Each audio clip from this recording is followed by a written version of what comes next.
shrimp with tomatoes and feta. Let's get started and add olive oil. Add minced garlic. Add red onions, diced.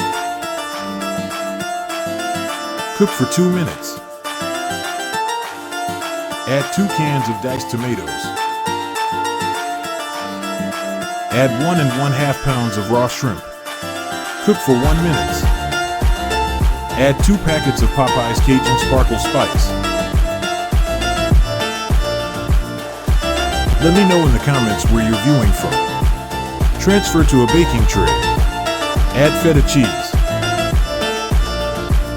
Set oven to low broil. Cook for 8 minutes.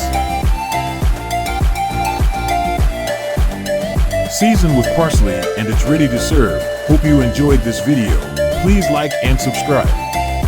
Your dog will want you to subscribe.